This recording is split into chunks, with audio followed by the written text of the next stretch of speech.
नमस्कार ओडिशा आज ହେଉଛି 17 तारिख डिसेम्बर मास बुधवार आजिर पाणीपाग अपडेट आसी जाइछि। तेबे ओडिशा रे प्रबलरू अति प्रबल ठंडा अनुभूत ହେଉଛି।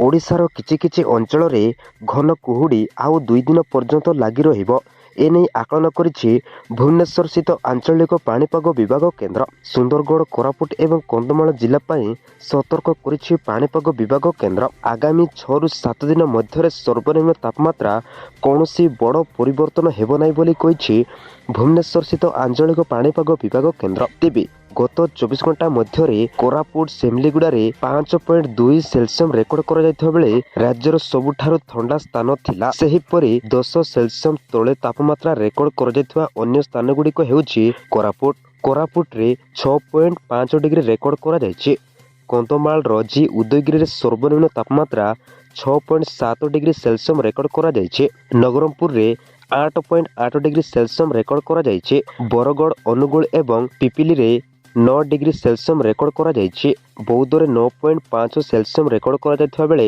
झारसुगुड़ा रे 9.8 डिग्री सेल्सियम रेकर्ड कर अपर पक्षरे भुवनेश्वर एवं कटक रे सर्वनिम्न तापमात्रा सामान्य वृद्धि घटी यथाक्रमे 14.2 डिग्री सेल्सियम रेकर्ड कर दक्षिण अभ्यंतरण ओडिशार गोटे किंबा दुईटी स्थान में पारदा स्वाभाविक ठारू प्राय 6 रु 7 डिग्री सेल्सियम ह्रास पाइथवा बेले उत्तर अभ्यंतरण ओडिशार किछि अंचल में 3 रु 4 डिग्री सेल्सियम दक्षिण ओडिशा एवं उत्तर उपकूल ओडिशार किछि स्थान में 2 डिग्री सेल्सियम उत्तर अभ्यंतरण ओडिशार गोटे किंबा दुईटी स्थान में 2 डिग्री सेल्सियम ह्रास पाइछि। पाणीपाग विभागर आकलन अनुसार आगामी 5 रु 6 दिन मध्य भुवनेश्वर एवं कटक रे पारदा 12 डिग्री सेल्सियम आखपाख रहिबो बोली खबर मिलिছে। तेबे एई थिला आजिर पाणीपाग अपडेट।